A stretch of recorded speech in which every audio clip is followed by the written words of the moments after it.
Hello friends, ನಾವಿವತ್ತು ಸರಳ ಬಡ್ಡಿ ಅನ್ನುವಂಥ ಪಾಠದ ಒಂದು ಲೆಕ್ಕಗಳನ್ನ ನೋಡ್ತಾ ಇದ್ದೀವಿ. ಬನ್ನಿ, ಮೊದಲನೇ ಪ್ರಶ್ನೆ ಏನು ಕೊಟ್ಟಿದ್ದಾರೆ ನೋಡೋಣ. ಬಡ್ಡಿ ಬಡ್ಡಿ ಅಂದ್ರೆ ಸರಳ ಬಡ್ಡಿ. ಸರಳ ಬಡ್ಡಿ ಎಷ್ಟು ಕೊಟ್ಟಿದ್ದಾರೆ? 600 ರೂಪಾಯಿ ಕೊಟ್ಟಿದ್ದಾರೆ. ಟೈಮಿಂಗ್ ಅಂದ್ರೆ ಕಾಲ ಎಷ್ಟು? 3 ವರ್ಷ. ದರ ಅಂದ್ರೆ ರೇಟ್ ರೇಟ್ ಆಫ್ ಇಂಟ್ರೆಸ್ಟ್ ಅಂತ ಕರಿತೀವಿ, 4%. ಹಾಗಾದ್ರೆ ಏನ್ ಕಂಡುಹಿಡಿಯಬೇಕಾಗಿದೆ? ಅಸಲು ಎಷ್ಟಾಗುತ್ತೆ? ಹೌದಾ? ಹಾಗಾದ್ರೆ ಏನ್ ಕಂಡುಹಿಡಿಯಬೇಕಾಗಿದೆ? ಅಸಲು ಎಷ್ಟಾಗ್ತದೆ ಅಂತೇಳಿ ಕಂಡುಹಿಡಿಯಬೇಕಾಗಿದೆ. ಈಗಾಗಲೇ ನಮಗೆ ಅಸಲು ಕಂಡುಹಿಡಿಯುವಂತ ಒಂದು ಸೂತ್ರ ಗೊತ್ತಿದೆ ನೋಡಿ. ಪಿ ಪಿ ಅಂದ್ರೆ ಅಸಲು. P is equal to I into 100 divided by T into R. ನೋಡಿ, ಐ ಅಂದ್ರೆ ಇಂಟ್ರೆಸ್ಟ್ ಬಡ್ಡಿ ಗುಣಾಕಾರ 100 ಡಿವೈಡೆಡ್ ಬೈ ಟಿ ಅಂದ್ರೆ ಕಾಲ, ಆಮೇಲೆ ದರ. ಹೌದಾ? ದರ ಅಂದ್ರೇನು? ಆರ್ ಅಂತೇಳಿ ಗುರುತಿಸ್ತೀವಿ. ಹಾಗಾದ್ರೆ ಇವುಗಳ ಈ ಬೆಲೆಯನ್ನ ಇದರಲ್ಲಿ ತುಂಬಿದ್ರೆ ನನಗೆ ಏನ್ ಸಿಗ್ತಾ ಇದೆ? ಪಿ ಪಿ ಅಂದ್ರೆ ಅಸಲು ಸಿಗುತ್ತದೆ. ಹೌದಾ? ಬನ್ನಿ ಮಾಡೋಣ. ಐ ಐ ಅಂದ್ರೆ ಎಷ್ಟಿದೆ?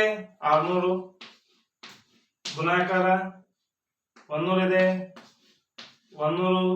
ಟಿ ಅಂದ್ರೆ 3 ವರ್ಷ, 3 ಗುಣಾಕಾರ ದರ ಶೇಕಡ 4 ಅಂದ್ರೆ 4. ಹೌದಾ? ಈಗ ಇದನ್ನ ಕ್ಯಾನ್ಸಲ್ ಮಾಡಿಬಿಡೋಣ. 3 ಒಂದಲೇ 3 ಎರಡ್ಲೆ 6 0 0. ಹೌದಾ? ಇಲ್ಲಿ ನೋಡಿ, 4 ಒಂದಲೇ 4 5 4 5 ಎಷ್ಟಾಗುತ್ತೆ? 20 ಆಗ್ತಾ ಇದೆ. ಮುಂದೇನಿದೆ? 0 ಇದೆ, 0. ಹೌದಾ? ಈಗ ನೋಡಿ, ಇಲ್ಲೇನಿತ್ತು? 50 ಗುಣಾಕಾರ 100. ಹಾಗಾದ್ರೆ ಎಷ್ಟಾಗ್ತಾ ಇದೆ? 5,000 ರೂಪಾಯಿ. 5,000 ರೂಪಾಯಿ. ಇದೇನಾಯ್ತು? ಪಿ ಪಿ ಅಂದ್ರೆ ಅಸಲು. ನೋಡಿ, ಈ ರೀತಿಯಾಗಿ ನಾವು ಅಸಲನ್ನ ಕಂಡುಹಿಡಿದಿದ್ದೀವಿ. ಹೇಗೆ ಕಂಡುಹಿಡಿದಿದ್ದೀವಿ? ಬಡ್ಡಿ, ಕಾಲ, ದರ ಕೊಟ್ಟಾಗ ಅಸಲು ಕಂಡುಹಿಡಿಯುವಂತ ಸೂತ್ರ. ಈ ಸೂತ್ರದ ಮುಖಾಂತರ ಅಸಲನ್ನ ನಾವು ಕಂಡುಹಿಡಿದಿದ್ದೀವಿ. ಬನ್ನಿ, ಎರಡನೇ ಲೆಕ್ಕ ಏನಿದೆ ನೋಡೋಣ. ನೋಡಿ, ಕಾಲ ಅಂದ್ರೆ ಟೈಮ್ ಕೊಟ್ಟಿದ್ದಾರೆ 5 ವರ್ಷ, ದರ ಕೊಟ್ಟಿದ್ದಾರೆ 8%, ಅಸಲು ಕಂಡುಹಿಡಿಯಿರಿ ಅಂತಂದರೆ. ಹಾಗಾದ್ರೆ ಈ ಸೂತ್ರದ ಪ್ರಕಾರ ಈ ಸೂತ್ರವನ್ನು ನೋಡಿದಾಗ ಇಲ್ಲಿ ಟಿ ಇದೆ, ಆರ್ ಇದೆ. ಹಾಗಾದ್ರೆ ಇಲ್ಲಿ ಏನಾಗಿಲ್ಲ?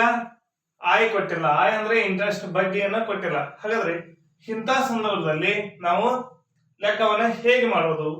ಹೇಗೆ ಅಂದ್ರೆ ನಮಗಿಲ್ಲಿ ಬಡ್ಡಿ ಬೇಕಾಗಿದೆ. ಹಾಗಾದ್ರೆ ನಾವೇನ್ ಮಾಡ್ಕೋಬೇಕು? ಬಡ್ಡಿ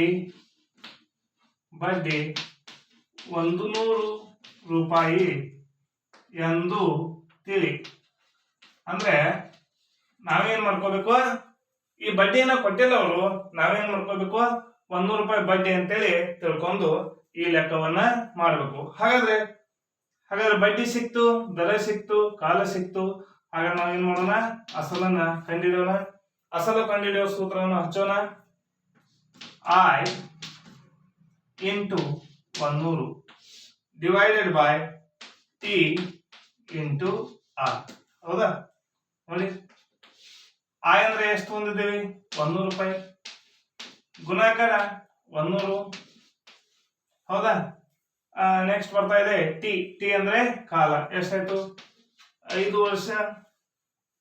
ದರ 8. ಹೌದಾ? ನೋಡಿ, ಕಟ್ತಾ ಹೋಗ್ತಾ ಇದೆ.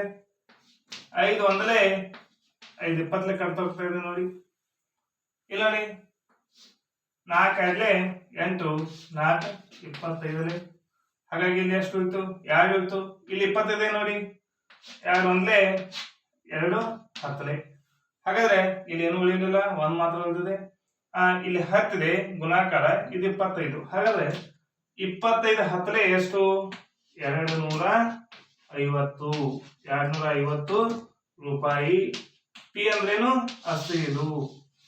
ಪಿ ಅಂದ್ರೆ ಅಸಲು. ಹೌದಾ?